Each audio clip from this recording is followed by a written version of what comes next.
It's your boy BryanThaDon. You watching Bars and Nothing. I got a special guest, my bro Leek Mali. Leek Mali, what's up, bro? What's good with you? How you feeling? I'm going good. I'm glad to have you here.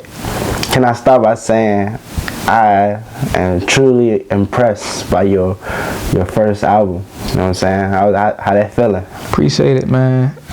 The love I'm getting from it is like amazing. Like it feels good to put 9 months of working, and then you know, when I put it out, I get so much love and like props for it, and people could tell that you know I worked hard on it. You know what I'm saying? Yeah, you definitely could tell. Like, bro, this album is dope. It's like so many things I want to get into it, from the skits, the schemes, the wordplay, the rap. Like you can really rap your ass off.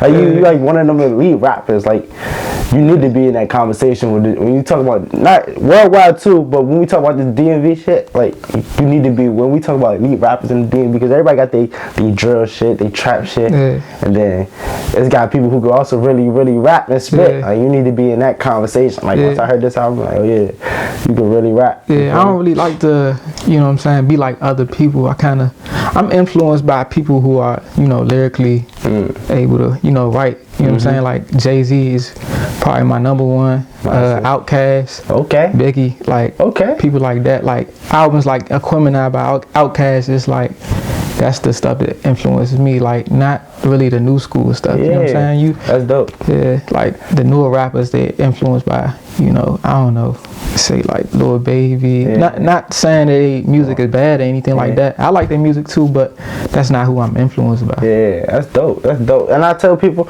you know what I tell people all the time when they come up here, especially like the people our age and shit like that, in order to like appreciate the game today, we gotta like study and appreciate it, where it started from, where it come from. You know what I'm saying? Who really put that work in and shit. You know what I'm saying? Biggie, one of my favorite too. Hov. Yeah. So before we get into the album though, I want to get more into you. Let's get to know you, your background, where you come from and all that. So I'm from the DMV, you went to school, the album is named College Daze. Yeah, you see I got the Townsend shit on right now. Representing. So where did that album name come from? I mean not where it come from. What did that album name, why that album name basically? College Daze, because I wanted to tell the story about what I was going through. You know what I'm saying? These last 3 years of my life. I'm 20 years old now. Went to college at 18, and coming into college, I really didn't. I always knew that, you know what I'm saying, I was going to do something big and be somebody, you know what I'm saying? But I didn't know specifically going into college what specifically I was going to do with my life. Before coming to college, I was an athlete. I was a full-time athlete like my whole life. So it was a major change coming to college and, you know, going to class, and then after class, you ain't got shit to do. You know what I'm saying? I'm used to going to class and having practice every day. I used to work out 6-7 days out of the week. You know what I'm saying? Work out? Yeah, because I football, track, all the sports. Now I know I play golf and all that. Like, that's super dope. Yeah. So like coming to college, it was a big adjustment, and I kind of fell into like a depression phase for a little bit, because you know what I'm saying, when you go to college, it's like you can have fun while you're there, but you know, you got to think after, like long term. So after the 4 years is up, what's next? You know what I'm saying, what's next? Because you got your whole life ahead of you. You know what I'm saying? It's no more, you know, feeding off your parents and stuff like that. You gotta get out there and get your own. So like I had to find something, and you know, I found poetry. That's what I found, and I ended up joining a poetry team. And you know what I'm saying, just being around people who would be like vulnerable to their feelings, and you know, not scared to speak out on their experiences and stuff, whether that's from being abused as a child, raped. It don't even have to be nothing bad, but just being happy. People write happy poems and stuff like that, and that eventually turned into songs and music. I started going to the studio because people, you know, started to see I had like a talent. So that's where that sparked that lyrical thing in your pen when you write your music and all that poetry. So poetry was the first time you even started thinking about getting into music, right? Yeah, I mean, like poetry, it just made me. Cause was you rapping before you did that? I never rapped before I came to college. So I'm 20 now. I started rapping like 18, 19. Wow. I started this project when I was 19. You know what I'm saying? It just came out a couple months ago. Yeah, January, right? Yeah, January 31st. Yeah.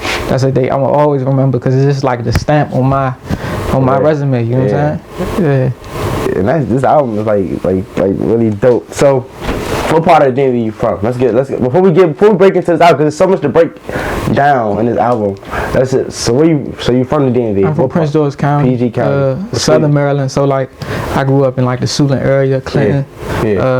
Middle school, I went to Benjamin D. Floyd Creative and Performing Arts Academy. So I played the saxophone there. So like, I was always musically inclined, but I wasn't specifically at that time making my own music. I was just doing music. It's always been a love of mine. Always been like a music lover for real. That's dope. That's dope. That's definitely dope. What was it like growing up in the Suitland, Clinton? Well, like the Suitland Clinton thing came because, you know, my parents, they were separated. So I never grew up in like a home with two parents all the time and stuff like that. So it was always the back and forth thing. Like on the weekends, I go to see my father, weekdays with my mother type shit. So like, I was young. So like Suitland, I didn't actually realize like what we were like surrounded by and like the struggles that we faced because we was young. You know what I'm saying? Like, I didn't care as long as I had my mother, my brother. Like, I was straight. But the older I get, I realized that things wasn't always in place how they should have been, and that's why I do the music anyway, so I could take care of my family one day. You know what I'm saying? I could show my family the other side of the globe. You know what I'm saying? Something that they would never see if I ain't never do this music stuff. What's your goals with it? I want to be the biggest rapper in the world, straight like that. I ain't doing it for my health. I wanna do it to spread positivity and love to people around the world, and people who can't live for themselves, they can live through me and my words. For real. You know what I'm saying? That's why I take the lyrical and the poetic shit so seriously. And you really got a message in your music. Yeah. I like the message that I heard, because when I think about this album and I listen to it, and I still don't feel like I catch everything, so I still gotta listen to it over and over and over again. And I still don't even right now as we doing this interview, I still don't feel like I caught everything. I gotta listen to it more. But when I listen to your album, I see your story. You know what I'm saying?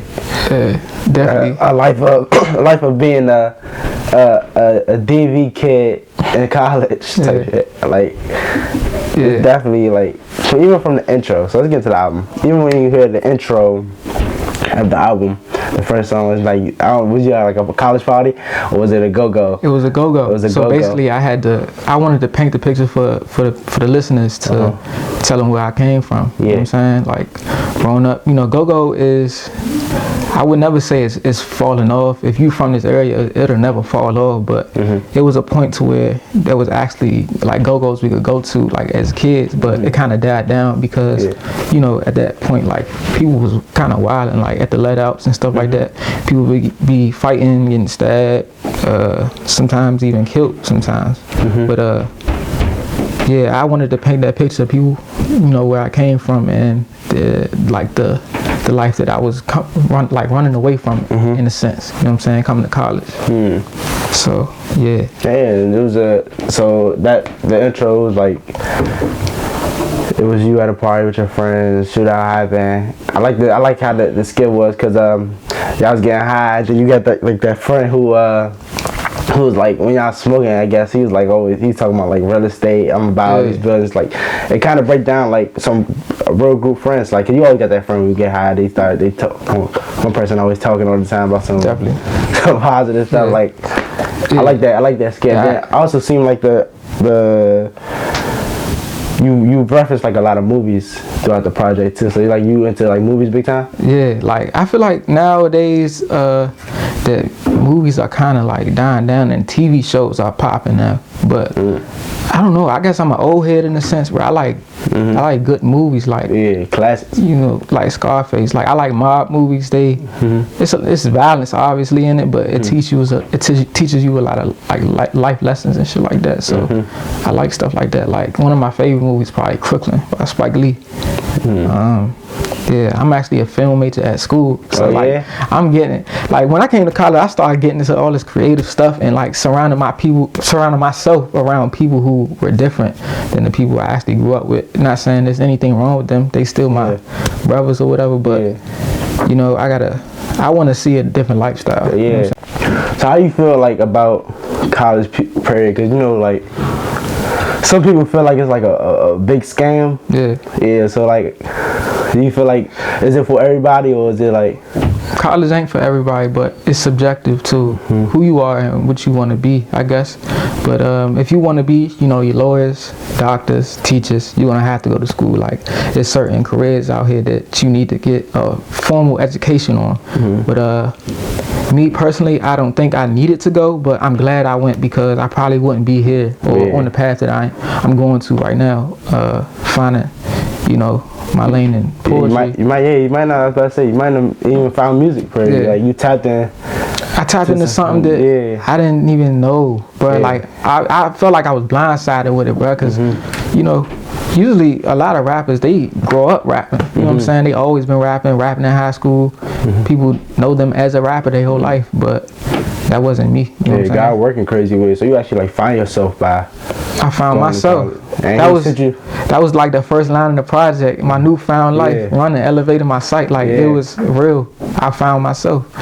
So, yeah, I ain't gonna never regret, you know what I'm saying, going to college. But it ain't for everybody. It's definitely subjective. Who helped you put together this project? Like the producers, the studio engineering, like who helped you put together? This is your first one. So who helped you a lot with this project? I would say producers. Usually I just reach out to producers I just personally like. If I like their beats, and you know what I'm saying, I just do it like that. But one person I would like to thank is Jesse James. He's like producer, engineer, and like located in Baltimore. Yeah, like he's the only person I ever recorded with. You know what I'm saying? Like, first person ever. Like, he's seen me come in the studio and rap my first rap till now. So he's seen the growth and the hard work behind my stuff, and you know what I'm saying? Like, yeah, I really appreciate him. First time you got in the studio, was it hard though? Was it like uncomfortable feeling? Was it comfortable? You was like, oh, like, how was it? It was kind of me. I had to step out of my comfort zone because, I don't know, growing up, I was always seen as, you know, the quiet dude. But like, unless you knew me, you know I ain't quiet if you know me. But like, people who don't know me, I guess they felt a way about me. I don't know why, but you know what I'm saying? Yeah. So like, it was definitely me stepping out my comfort zone and, you know, spilling off my feelings in front of people. Like, I had to start getting in front of people and, you know, not being scared of, I don't know, whatever they thinking. I don't know, but yeah, it was definitely me stepping out of my comfort zone. But like, he helped you like get through that first stage, and then like just keep progress. He was just the type of person that, like, who cares what somebody think? Like, just do you. That's true. And that helped me like mold into me now. You know what I'm saying? Like, like now I don't care what people think. Do you feel like that way about your music too? Like, you don't care about? Nah, because it's not for everybody.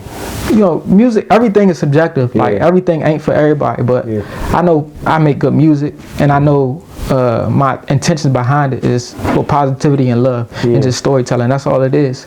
And so if I have any haters out there, like, I love you. Fuck it, you being a hater, that's gonna support me, bro. Like, I'm not. Hey man, what made you such like a positive person? Like, where that come from? Is that just you? Is that how you was raised? Is that you had when you found yourself though? You changed more into this type of person. Like, what were you always like this? Chill, positive, loving person? I feel like I was, but I feel like in a certain point in my life, if you didn't like kind of reach out and like pull that out of me, it was like you wasn't gonna get that. It was like a little shield. But once I started getting into poetry, you know, I started becoming more emotional, more vulnerable to my feelings. So like, you know what I'm saying, I like to spread that positivity and love now. But it's definitely how I was raised, you know. My dad and mom, it was always separated, but they always show love. And specifically my dad, he goes out of his way sometimes to help people and do things that he doesn't have to do. And I guess that's a trait that I get off of him. You know what I'm saying? So yeah, that's what I like to do through my music and through my person. Like, when you meet me, you know what I'm saying, I'm always gonna show love. I'm not a mean person, bro. Like, I'm not gonna hate against you. You know what I'm saying? Like, I'll help somebody before I hate them. I might not even know them. You gotta be like that. That's dope. You know what I'm saying? So it's like a third. So you still do poetry, do you? Yeah, I'm on a poetry team at school, actually. Yeah, that's you know dope. What I'm saying? So this music period, that's like very therapeutic for you while you're in school. Yeah, like. Is that like one of your? Is this like your main getaway kind of? Yeah, it's like women. Like definitely, cause like music, it's like that break from school. You know, like I could go in my room after class or whatever and just, you know, write my feelings down, how I'm feeling. It might not even be a rap. I could just be specifically writing my like actual feelings. Like I'm sad today. What I'm gonna do tomorrow? How I'm gonna get up out of this tomorrow? Like, you know what I'm saying? Like. So you actually write shit down. You a writer. I'm actually like that too. Like I have a whole book of rhymes, bro. Like I don't type nothing in the phone. Some people do. It's subjective. Yeah. That's what some people do. But like it's more. I'm more comfortable to just write my stuff out and stuff like that. So yeah.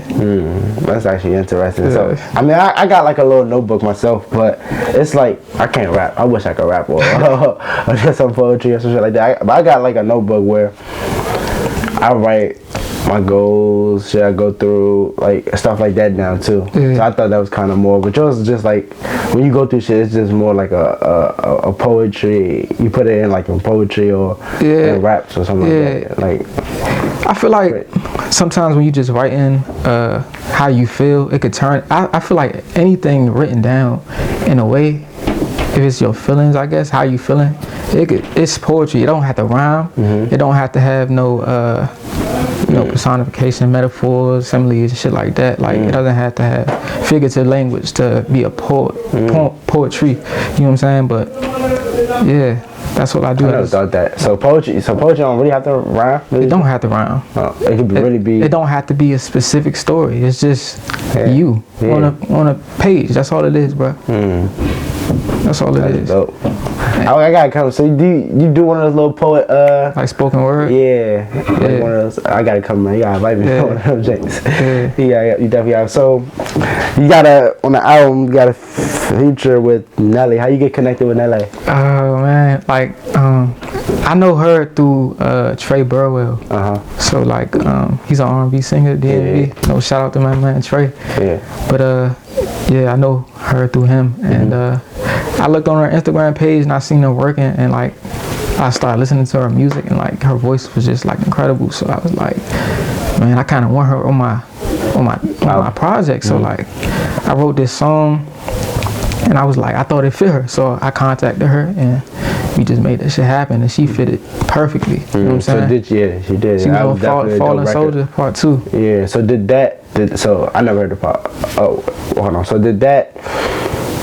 She pull up in the studio? How did that happen? Did she just sent it? We was at different studios. She just sent it. Okay. But like, so you never really met her in person yet or anything? I haven't met her in person yet. We just talked on the phone type. But you know the record is definitely dope as hell. But that was a well put together. Yeah. Thanks to technology, you know, you could FaceTime, talk to people on the phone and stuff like that. So one of you very like. I could tell you like very educated when I listen to your music. You know what I'm saying? And one of your verses you put on the line, you said, "Please give me my 40 acres and a mule." What you know about that, man? Like, you be studying your history. I always feel like being a black man, you should know where you came from. Know where you came from. Know where your ancestors came from, and you know, there's a lot of struggles that our people went through the past, and you know what I'm saying. Now we in 2020, we got a lot more freedom than they did back then. We have a lot more opportunities, and we need to take advantage of that. And we need to be educated on how to, I don't know, uplift our people in a way. So like that 40 acres and a mule, that bar, it really means a lot to me because I really want to change the perspective of the outlook on life for my family and my people. Because there's always, I feel like with black communities, there's always this stagnant way of thinking, and we don't need to think like this. We need to think like this. You know what I'm saying? So I want my people to see the other side of the globe, bro. Because you know what I'm saying, people I don't know. It's like they don't even. I'm not gonna say they don't want to see that, but they haven't even thought that far to even get over there or just to, you know, explore. Yeah, and that's kind of crazy, right? Yeah. So you feel like that's one of your biggest purposes in life, like definitely showing your family different things, like where taking them places they haven't been and just showing them there's more to life. Yeah, it's just more than life than these 3 blocks. You know what I'm saying? Yeah. You ain't gotta stay around here your whole life, bro. Like the world is so big, bro. I haven't even been around the world yet. I went to Los Angeles one time to shoot a music video. Yeah. That's my party time video. But yeah, that was just across the country. That's just on the other side of the country. And life is out there is so different. It looks different. People are different. People drive different types of cars. People talk different ways. Like, you know what I'm saying? Once you start meeting different people from different places, it opens your eyes to a lot of stuff. And it's like, you have to see that. You have to, like, man, like, I can't be stagnant. I gotta be everywhere. You know what I'm saying? With everybody. Because that brings more opportunity. You get to learn more. Like, who don't want to learn stuff? Like, I don't, you know what I'm saying? Some people don't live like that. I don't understand that. You know, people like that, I don't want around me, period. Period. You can't be around me if that's how you thinking. Because I feel like in a way that's going to influence on me. Like, that's going to be an influence on me. I don't want that. It definitely, your circle definitely can rub off on you. Birds of a feather flock together. They definitely say that. What's a place you want to, your first country you want to visit outside the U.S.? Like, I always wanted to go to Tokyo. You know what I'm saying? My dad, he used to be in the military, the Air Force. He said he's been around the world obviously because he was in the military, but he was like, over there is like, it's beautiful. Like, it's like so clean over there. Like, the streets is like Times Square in New York, but it's so clean. Like, he said back in the 80s they had cabs that'll pull up, and in the 80s you could touch the cab door and the fly doors will come up in the 80s. You know what I'm saying? We didn't have that shit here until you know, years later. So like technology, they're so advanced over there. You know what I'm saying? So why not want to see? I want to see shit like that. I want to meet people like that who, you know how to think like that. That's just interesting to me. So Tokyo. Anywhere else? Tokyo. That one time I went to California, it was beautiful over there. I want to go back. I want to go to Africa. I need to go to Africa. Yeah, I need to go to Africa too. What part of Africa you think about? I want to go to Egypt. I wanted to go to Egypt too. They say Israel is not really Africa, but I consider Africa. So Israel, I want to go there too. Those two are the main parts I want to go to Africa probably. Egypt, definitely. See the pyramid. I feel like it don't matter where I go in Africa for real. I just want to. That's the homeland right there. Bro. I have to see that. Ain't no way I can't die and not go to Africa before I pass, bro. Like, I gotta go. Are you a real spiritual dude? Well, my alter ego is child of God in the skies. Obviously explains like some part of my, you know, spiritual background. I am Christian. I have a Christian faith. You know, grew up in like a Baptist church. I don't really go to church that often anymore, but that's what I believe in. That's what I grew up on. You know, in my black household. You know what I'm saying? That's kind of passed down through the family. So you inherited that. I wouldn't say I'm not no preacher or nothing. I can't. You know, when I meet somebody, I'm not out here preaching the word or anything, but I do believe in God, and I do believe that He works like miracles. Right? You just have to stay down.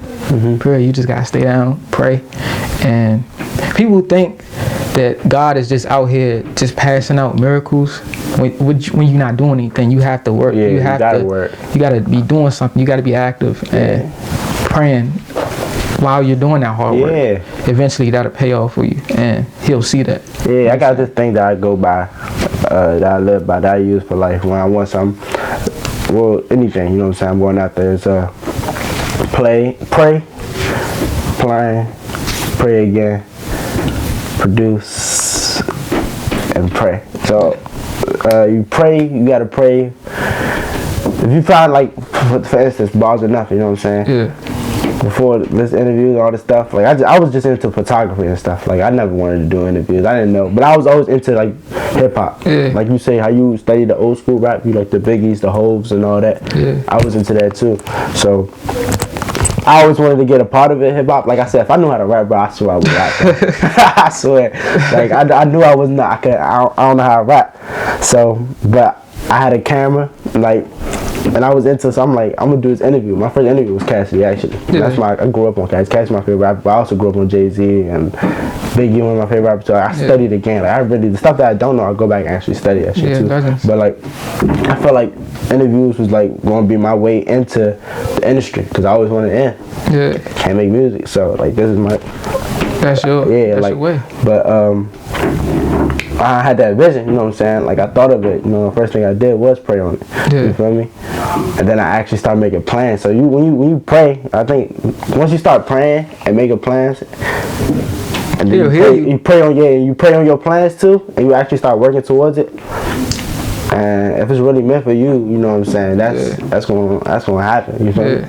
He'll hear you. Yeah. But he gonna be like, where that work at? Yeah. I need to see that work that day. Yeah, and the scriptures that say that shit too. Yeah. That say that. So that's actually dope.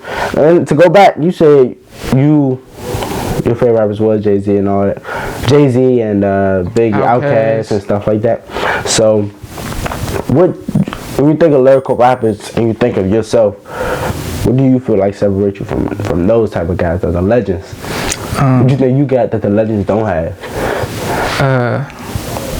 No, we in a different time now. Yeah. When they was coming up, everybody was lyrical. Like you had to know how to rap. You had to know how to rap for real. It's not like a lot of artists that's coming out now who's not really into the hip hop thing. They just hit flex and you know what I'm saying, and do their little dance and they done. You know what I'm saying. I'm here for the art of evoking feelings through my music and stuff like that. So the difference between me and them is I'm growing up in a different time. So my peers, the people I'm rapping around, they're like, I'm kind of like standoffish. So I'm kind of like an outcast in a way because I'm not doing what the regular is doing. You know what I'm saying? So yeah, I feel like I'm about to take that torch of them back in the 90s and stuff like that. And then you could to 2020. Yeah, bring that. That's a heavy torch, man. I think you definitely could do it. Yeah, because you definitely like a dope. You stand out with a lot of rappers right now. Like you can really rap. Yeah, and you can really rap. Like it's crazy, man.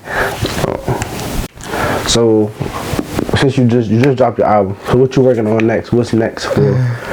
My next project will be me introducing the character of Kill Mo. Have you heard College Daze on the intro? Revenge to Kill Mo. Kill Mo is actually another like alter ego character that I'm gonna bring out and introduce. It's gonna be like a little EP. What's like that? Like I see a few rappers try, like mainstream, try to do something like that. Yeah.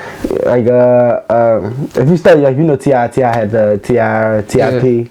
type thing. Yeah. Like even J. Cole. Yeah. Kill Edward. Yeah. He's actually the person who gave me the idea of Kill. Because when I heard Kill Edward on KOD, I was like, okay, this is a different perspective, different person that he's writing. Yeah. And I feel like me as a writer, I could write in different perspectives. So why not bring out another character? Because I already had Charlie God in the Sky, so Kill Mo. And you know, you from the DMV area, that's actually a saying after we, Kill Mo. Like we say that after we talk, you know what I'm saying? So I was like, this could actually be a character that represents the ignorance, you know, that's bad shit in my life. You know what I'm saying? That's deep as hell. Man, you got me. Oh my god! Yeah. I can't wait for that. Yeah, that's dope as hell, bro. Yeah, and you know, back in the day, like when we was younger, like not thinking, you know, 10 years ahead in life, but we just thinking right now, right in like what we was doing, and it was a lot of ignorance going on, and just a lot of, you know, narrow-minded thinking, and I have to bring that character out. You know what I'm saying? That's what I'm doing. Damn. So like. Yeah, I'm trying to kill Mo. That's the thing. Yeah, like, when is it? Damn. I can't wait for that. That's oh shit. I ain't even trying to say that. I really can't wait for the evening. When is Jay dropping? When do you plan on? I'm trying to. I'm working on it now. I'm writing some songs right now. I'm trying to drop it before the semester end. I'm in school, so I do everything by semesters and stuff like that. Okay. But yeah, before like May, June, I'm trying to. If I could do it, you know what I'm saying, I'll drop it then. If not, then how much of it do you have done now? Can you say? I have about like 2 songs done right now. Yeah, bro, it's coming together. You know what I'm saying? Like, now that we got this coronavirus going on, I got time to, because we out of school. So I got time to work on that shit every day. You know what I'm saying? And I'm working with a producer from Newark, New Jersey.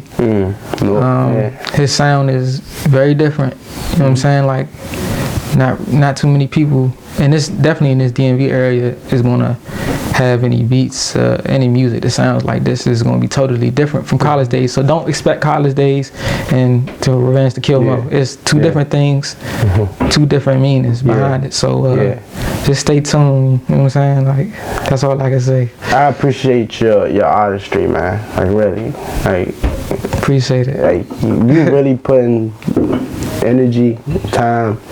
Like, you love what you do. Like, you really love music. A lot of people don't really. A lot of people do music for the check. Like, this really a passionate. Like, you really want. I can tell you really want to be the best at what you do, and it's like it really means something to you. You feel me?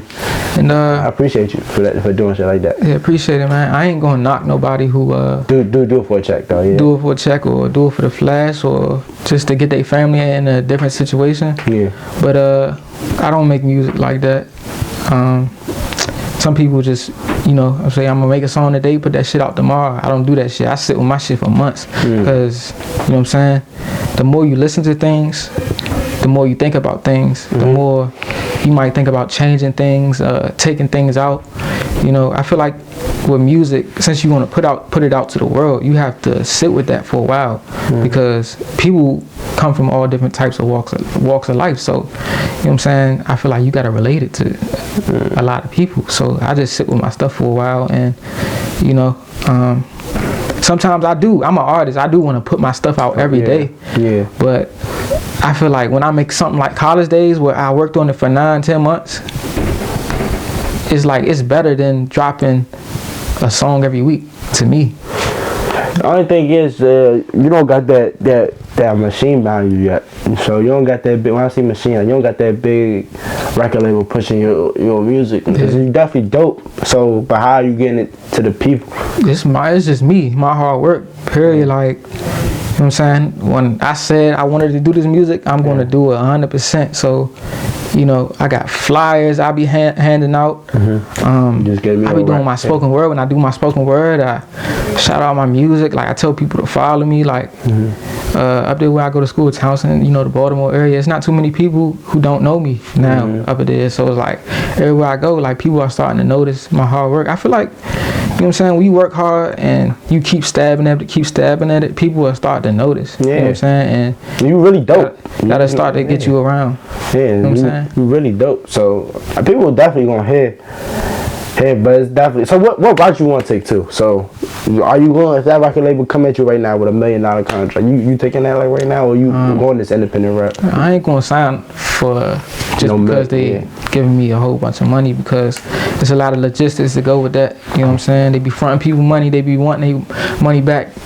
You know, once you get to like a bigger platform, for example, Megan Thee Stallion, you know what I'm saying? She signed that contract when she was young, and I'm pretty sure she wasn't thinking about that. She, you know what I'm saying? She was young. So now that she's the big artist that she is, then people want their money back. Like, they, you know what I'm saying? So you got a team that's helping you with that too, like when that time comes, because it's gonna come, bro. When that time come, you know, I gotta get there. I can't rush that process. Yeah. You know what I'm saying? I'm not gonna rush anything. I'm gonna take my time. I'm gonna read my contracts. Do it. I'm gonna read them myself, and I'm gonna get the lawyer. I'm gonna have, you know, my family members read it and all that. I'm not gonna sign nothing off the jump just cause, you know what I'm saying, I'm about to get that clout behind me, cause in the end I might bite you in the ass for real. So right now I'm independent. There's nothing wrong with being independent nowadays. I feel like that's where the industry is going anyway. Eventually these record labels are gonna have to pipe down, because this independent route, that's seeming more logical now. You know what I'm saying?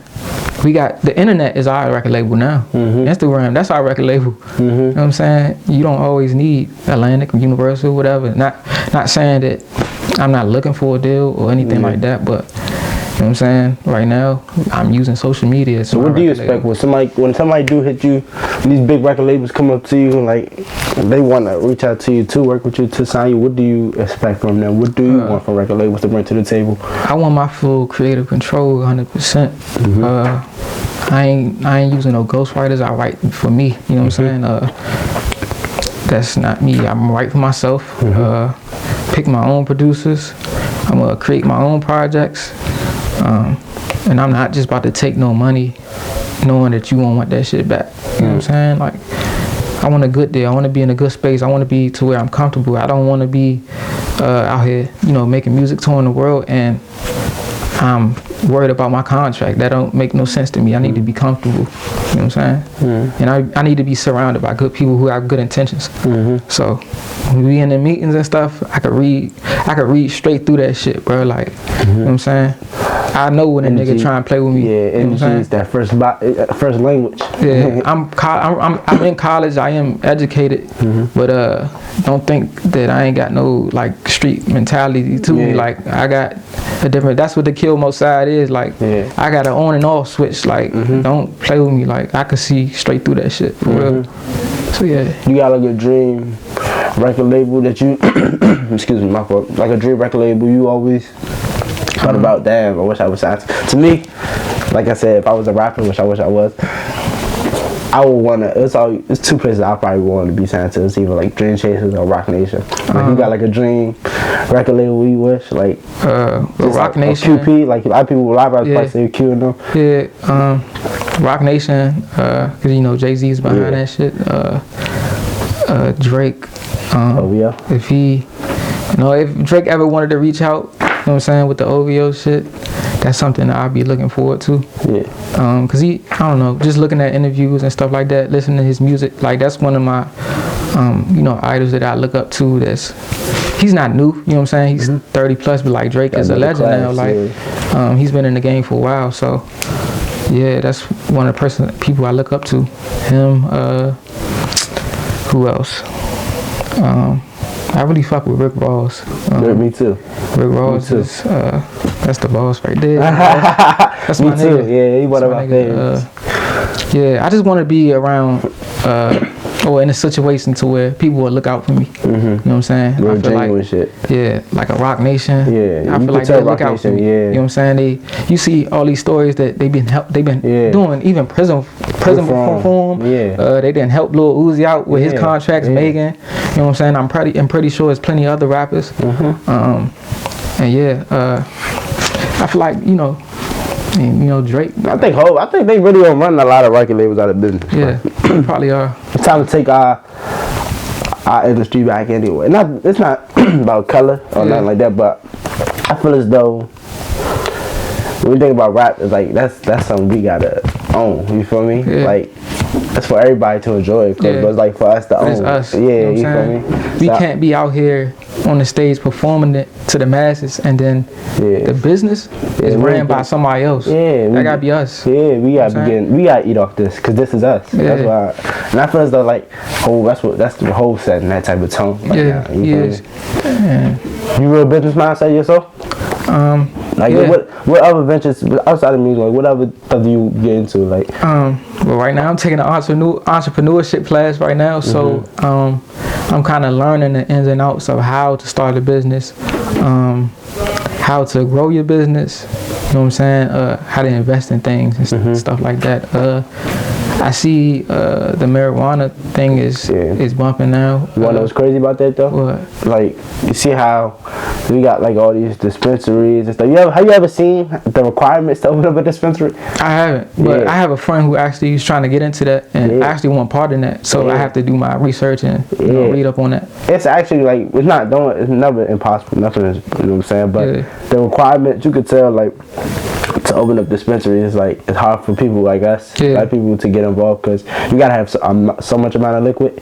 Like, you gotta have money already to get into that. But you know, that's like, we got a lot of people in jail for sitting in that. You know what I'm saying? I wonder, like, are they gonna help the people who sit in jail start opening up dispensaries and stuff? Because now it's becoming legal. It's becoming legal, but people still behind bars for it. You know but it ain't nothing new to where like they going against, you know, people of our kind. You know what I'm saying? That's nothing new. But that's why I look up to people like Jay-Z, like, you know, Yo Gotti. They doing that prison. Pusha T, that's my guy. you know, they doing that prison reform thing, and it just don't make sense for people to be locked up when people are smoking it out here legal. Like, I've been to California, bro. Like, people go in this dispensary, come out and smoke weed on the street, but it's people who be getting locked up for this. Like really. I know people personally, like, that's not fair. That's not fair. So I changed that, bro. Hopefully that it gets pardoned soon. You know what I'm saying? Yeah. Hopefully. So, College Daze, definitely, you know what I'm saying, your first album. You said you put 10 months, 9-10 months into it? Yeah, almost a year. So almost like I started working on it last spring. And then I kind of finished it around like December. You know what I'm saying, around that time. Took a while. I feel like to make that project I had to really live life. You know what I'm saying? That's why it didn't come so quick. You know what I'm saying? The first song I wrote was like Party Time, and then like Above the Rim. Like, it's kind of ironic because the Party Time, you know, that's the uplifting song. That's the hype song. Everybody love that song. And then I like Above the Rim and the Intuition.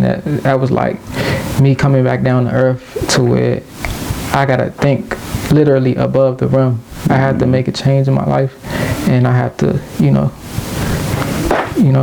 do what's not normal, I guess. I gotta, you know what I'm saying? And then the Intuition, that was just like, I had to tell people what I was going through, basically, like, literally, like, with the tuition shit. Like, that's why it's called intuition, but I'm telling people I got the intuition to tell you about, you know, the shit that I'm writing about, you know what I'm saying? So, yeah.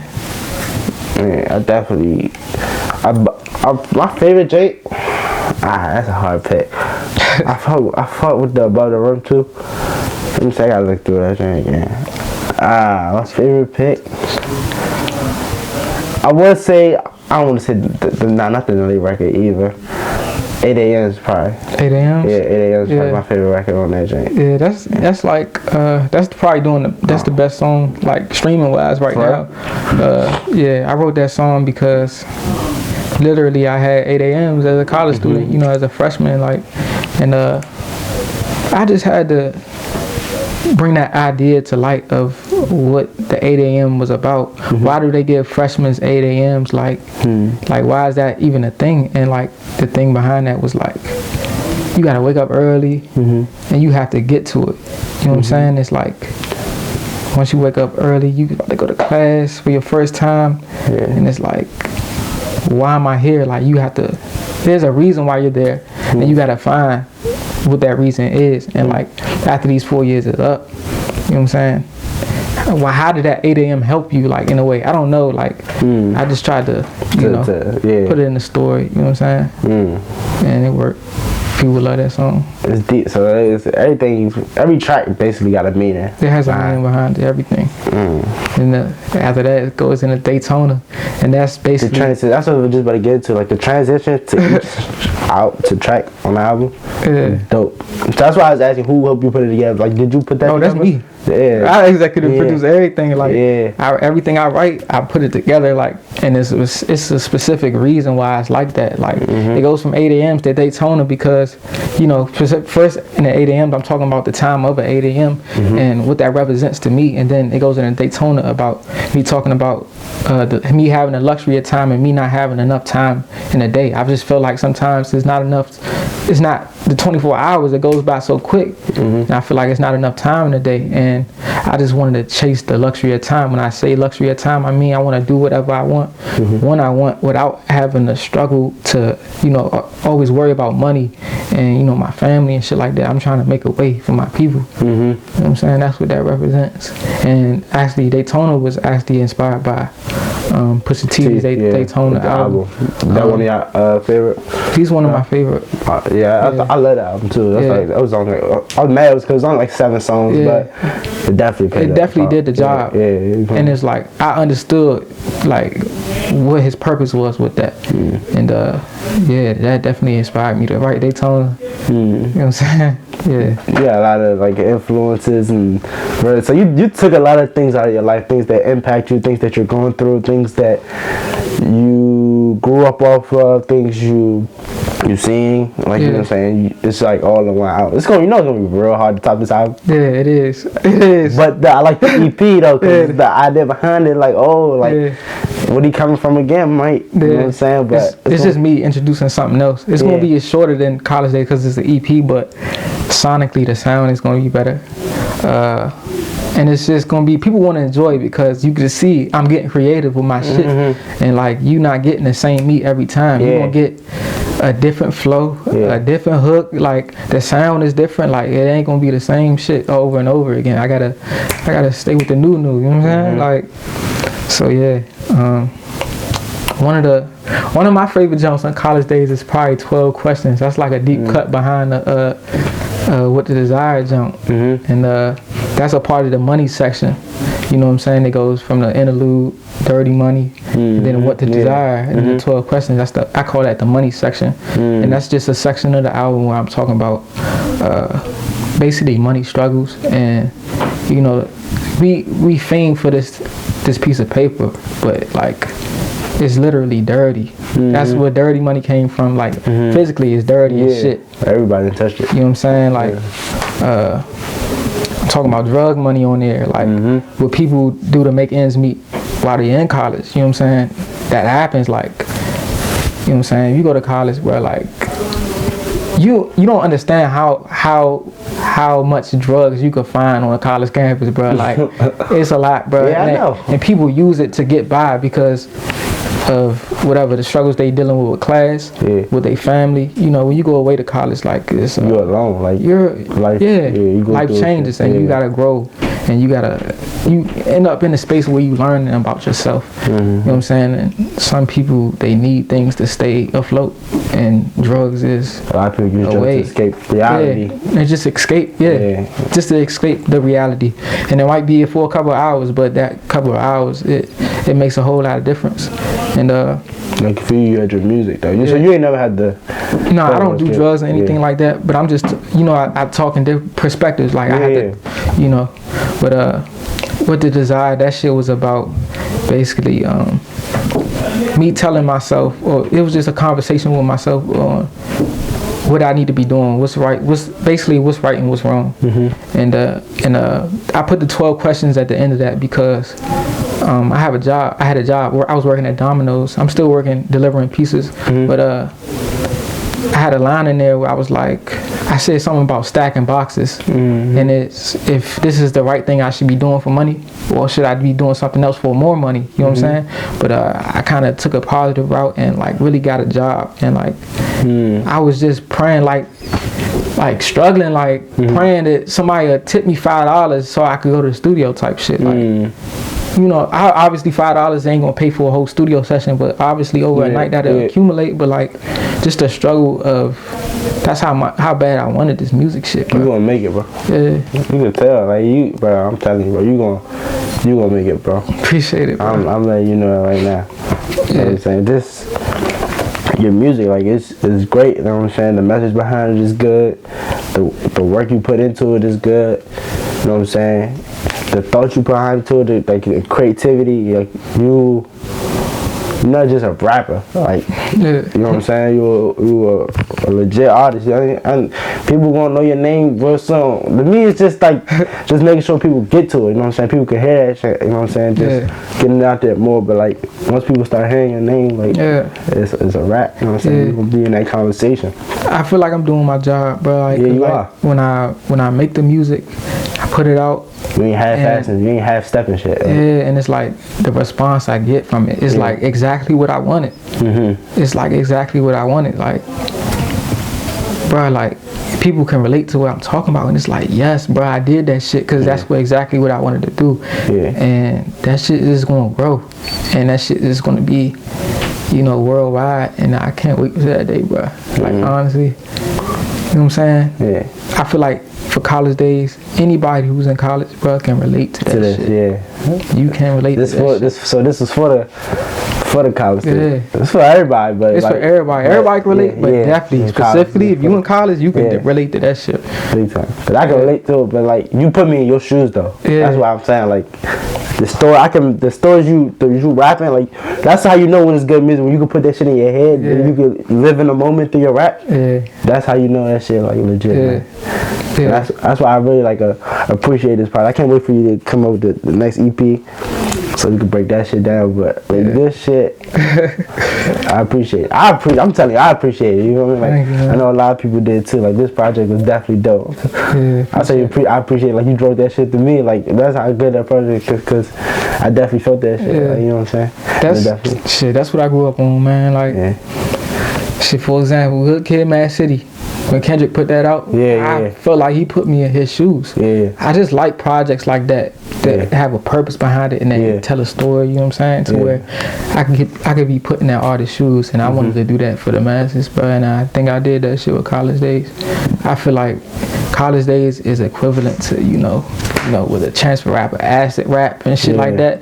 Joey Badass 1999. No, those breakout mixtapes, album, whatever you want to call it, projects from an artist coming into the game. I feel like College Daze is that for me. Like, you know what I'm saying? You get me, and you get my style of rap, my style of musicality, and that. You know what I'm saying? Like, it's just I'm just gonna go up from here, for real. Totally right. So the EP coming soon, summertime. Yeah. And I got some big news for this summer. I can't disclose that information because that might ruin my chances. But man, if this happens, bro, just stay tuned. That's all I gotta say. Like, stay tuned. Yeah, everybody gonna know who I am. Type shit. Like, man, I can't wait, bro. Even if that don't work out, I will still be in my grind mode. Like, I'm still gonna be putting stuff out. You still gonna be seeing me working hard, bro. Like, I'm not gonna stop until I get what I want. So, regardless if somebody put me on or not. So it's your boy BryanThaDon. I want to appreciate you, Leek, coming out here. No problem, man. First of many interviews. No problem. On life. You gotta come here. You gotta keep coming here for every project. Because we gonna have something to talk about here every project. For the kill mode, right back. You know what I'm saying? That's the next time you come back here. First interview too, bro. I need that.